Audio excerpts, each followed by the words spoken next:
I paid off my parents' mortgage as a surprise for their anniversary. Then got a group text. We're giving your room to Noah's girlfriend. Unlike you, she actually contributes to this family. My mom added, don't make it awkward. Just be grateful you were ever included. I just responded, noted. That night, I made 2 calls and they discovered the house was no longer theirs. I, 29M, had been planning the surprise for months. My parents' 30th wedding anniversary was coming up, and I wanted to do something special. They'd been struggling with their mortgage payments ever since Dad's hours got cut at the factory, and Mom's part-time job at the grocery store wasn't covering much. I'd been doing well in tech, pulling in 6 figures, so I decided to pay off their entire mortgage as their anniversary gift. The paperwork took weeks. I had to coordinate with their bank, get all the legal documents in order, and make sure everything was legitimate. When I finally transferred the $180,000 to clear their debt, I felt this incredible rush of satisfaction. I was going to present them with the deed at their anniversary dinner next weekend. They had no idea what was coming. That's when I got the group text. I was at my apartment, reviewing some code for a client project, when my phone buzzed. It was a family group chat that included me, my parents, and my younger brother Noah. Mom had started it a few months ago to coordinate family stuff. The message was from Noah. We're giving your room to my girlfriend Sarah. Unlike you, she actually contributes to this family. I stared at the screen, confused. My room? I hadn't lived at home in 7 years, but my parents had always kept my childhood bedroom exactly as I left it. Mom used to joke that it was my museum, complete with my old comic books and high school trophies. Before I could respond, another message appeared from Mom. Don't make it awkward. Just be grateful you were ever included. My hands went numb. Grateful I was ever included? In my own family. More messages started flooding in. Noah explained that Sarah had been staying over most nights anyway, and since she helped Mom with groceries sometimes and did dishes, she was more useful around the house than I was. Dad chimed in, agreeing that it made practical sense. They were treating this like some kind of business decision. I sat there for maybe 10 minutes, just processing. These were the same parents I'd just financially saved from losing their house. The same parents who had raised me, supposedly loved me, who I'd been planning to surprise with the biggest gift of their lives. Finally, I typed back. Noted. That was it. Just one word. But in that moment, something fundamental shifted inside me. I'd spent years trying to be the good son, visiting when I could despite my busy schedule, sending money when they needed it, being there for family events. And this is how they saw me? As less valuable than my brother's girlfriend, who did dishes? I made 2 calls that night. The first was to my lawyer, Jessica, who'd helped me with the mortgage payoff paperwork. I explained the situation, and she was quiet for a long moment before telling me exactly what I needed to know. Since the house was now technically mine, I'd paid off the mortgage but hadn't transferred ownership back to my parents yet. I had options. The second call was to a property management company I'd worked with before for some rental investments. I needed them to prepare some documents. By morning, I had a plan. Update 1. The anniversary dinner was that Saturday. I showed up right on time, dressed nicely, carrying what everyone assumed was a gift bag. My parents seemed surprised I'd come at all, given the group text situation, but they didn't bring it up. Noah was there with Sarah, who kept shooting me these weird looks like she was expecting me to cause drama. We went through the usual small talk. Dad complained about work, Mom talked about her book club, Noah bragged about some promotion at his sales job. Sarah chimed in occasionally about how much she loved staying at the house and how grateful she was for the family's acceptance.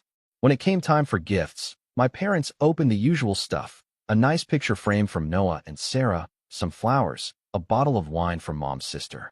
Then everyone looked at me. I reached into my bag and pulled out an envelope. I told them this was something I'd been working on for months, something I hoped would secure their future and show them how much they meant to me. Mom opened it with this expectant smile. Inside were 2 documents. The first was the deed to their house, showing that the mortgage had been paid in full. The second was an eviction notice. The silence stretched for what felt like minutes. Dad was the first to speak, asking what this meant. I explained calmly that I had paid off their mortgage completely, all $180,000 of it. However, since they'd made it clear through their group text that I wasn't really part of this family, I decided to exercise my rights as the new owner of the property. Mom's face went white. She asked if this was some kind of joke. I assured her it wasn't. The eviction notice gave them 30 days to vacate. Since Sarah was apparently more family than I was, she was welcome to find somewhere else for all of them to live. Noah exploded. He started yelling about how I couldn't do this, how it was their house, how I was being psychotic. I remained calm and explained that legally, it was now my house. I'd paid for it in full. The deed was in my name. Sarah looked like she wanted to disappear into the floor.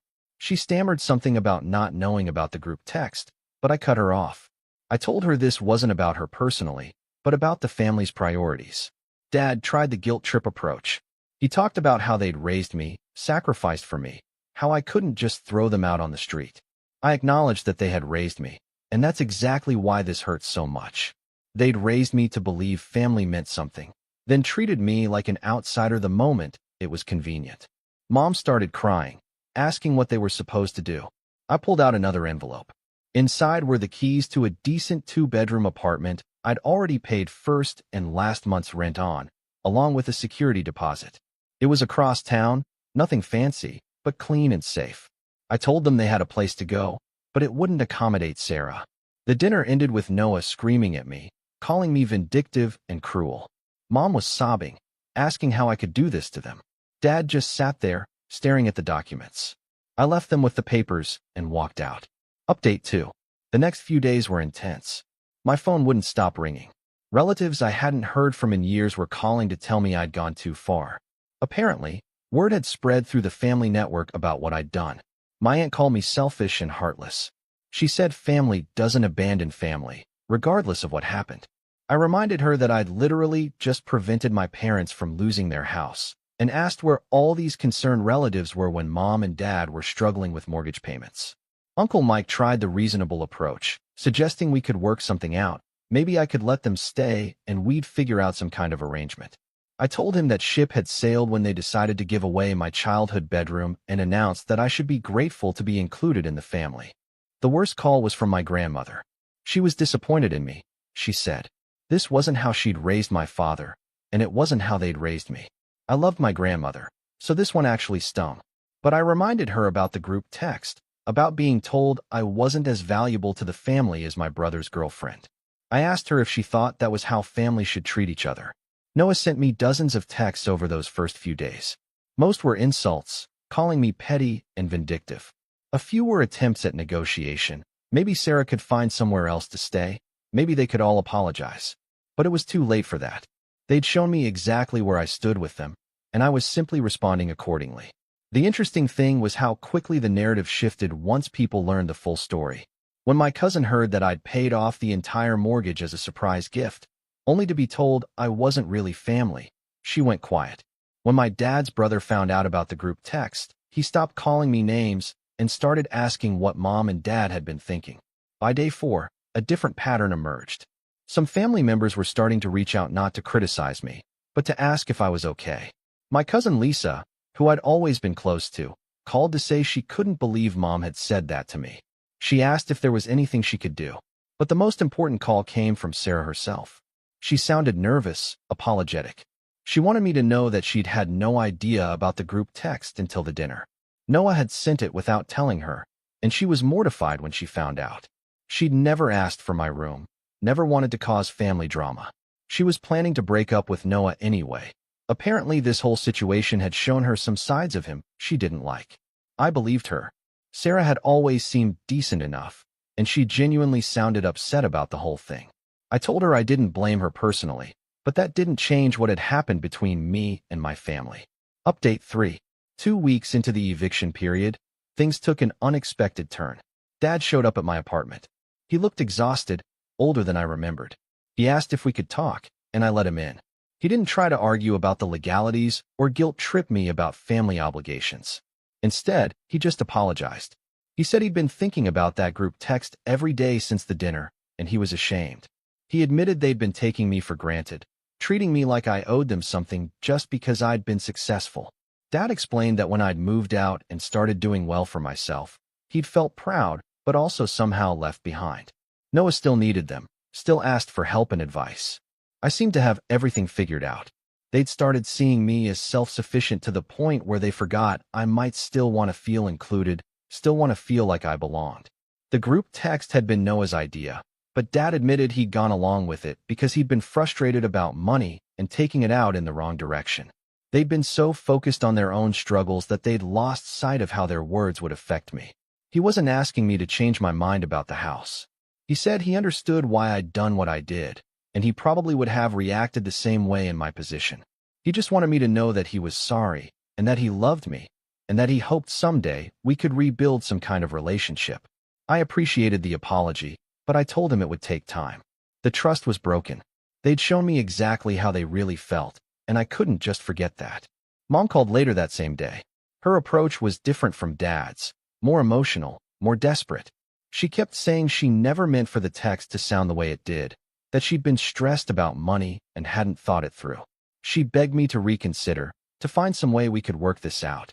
But then she said something that confirmed I'd made the right decision.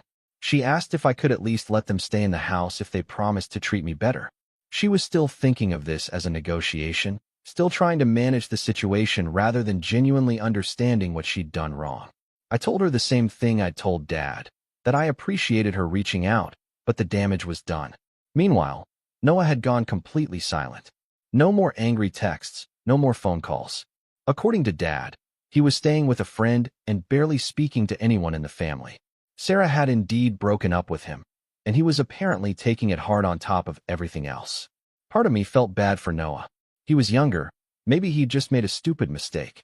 But then I remembered how quickly he'd been to dismiss my value to the family, how eager he'd been to give away my space to his girlfriend. He'd show me who he really was. The eviction deadline was approaching. I'd meant what I said. They had to be out by the end of the month. But I wasn't cruel. I'd made sure they had somewhere to go, and I'd even arranged for a moving company to help them pack and transport their belongings. Update 4. Moving day was surreal. I showed up to oversee the process, partly for legal reasons and partly because I wanted closure. The house felt different already, smaller somehow, less significant. All those childhood memories seemed distant now. Mom tried one more time to change my mind. She asked if there was anything she could say or do to fix this. I told her that maybe if she'd approached me right away after the group text, if she'd genuinely apologized instead of doubling down, we might have found a different solution. But too much had happened. Too much had been said. Dad was more pragmatic about the whole thing. He helped coordinate with the movers, made sure they had everything packed properly. He even thanked me for the apartment, acknowledging that I could have just left them with nothing. The strangest moment came when they were packing up my old room. All my childhood stuff was still there, comics, trophies, old school projects Mom had saved. She asked if I wanted any of it. I looked around at the remnants of the kid I used to be, the one who'd believed family was forever and love was unconditional. I told her to donate it all. That version of me was gone. Noah never showed up. Dad said he was too angry and embarrassed to face me. Maybe that was for the best. I wasn't sure what I would have said to him anyway. As the moving truck pulled away, I stood in the empty house that was now mine. It felt hollow, like a shell of something that used to matter. I'd won, technically. I'd proven my point, gotten my revenge, shown them exactly what their words had cost them. But victory felt different than I'd expected. That evening, I got a text from an unknown number. It was Sarah. She thanked me for not including her in the eviction, even though she'd been at the center of the original conflict. She said she hoped my family could eventually heal from this, and that she was sorry for her part in how everything had unfolded. I appreciated the message, but I wasn't sure healing was possible. Some things, once broken, don't go back together the same way. I ended up selling the house a month later. I couldn't live there. Too many memories, too much baggage. The new owners were a young family with kids who would actually use those bedrooms, who would fill the space with laughter instead of resentment. With the proceeds from the sale, I bought a smaller place across town and put the rest into investments. I'd essentially given my parents $180,000 and gotten it back, minus some transaction costs and a lot of emotional damage. Final update. It's been 6 months now since everything happened. The family dynamics have settled into a new, strange normal. Dad and I text occasionally. Nothing deep, just checking in. He sends me pictures sometimes of his new apartment, updates about his job. He's trying, and I respect that, even if I'm not ready to fully engage yet. Mom has been to therapy, apparently. Dad mentioned it in passing, said she was working on understanding why she'd reacted the way she did. I haven't heard from her directly in months, which is probably best for both of us right now. Noah and I haven't spoken at all. Through family gossip, I've heard he's dating someone new and working a different job. Maybe someday we'll figure out how to be brothers again, but that day isn't today. The extended family has mostly moved on to other drama. A few relatives still think I went too far, but most have come around to understanding my perspective, especially once they heard the full story about the mortgage payoff. Sometimes I wonder if I could have handled it differently. Maybe I could have been the bigger person, just ignored the group text, and continued with my original plan. Maybe I could have used the situation as a teaching moment instead of a revenge plot. But then I remember how it felt to read those words. Unlike you, she actually contributes to this family. And just be grateful you were ever included. And I know I made the only choice I could live with. They'd shown me exactly where I stood with them, and I'd simply responded accordingly. The hardest part isn't the family relationships I lost. It's realizing that maybe they were never as solid as I thought they were in the first place. Maybe I'd been living with an illusion of belonging that was always conditional, always dependent on me playing a certain role and never asking for too much in return. I'm building new relationships now, chosen family instead of biological family. People who value me for who I am, not what I can provide. People who would never question my place at their table. My parents learned an expensive lesson about taking people for granted. I learned an even more expensive lesson about the difference between unconditional love and transactional relationships. In the end, maybe we all got exactly what we deserved.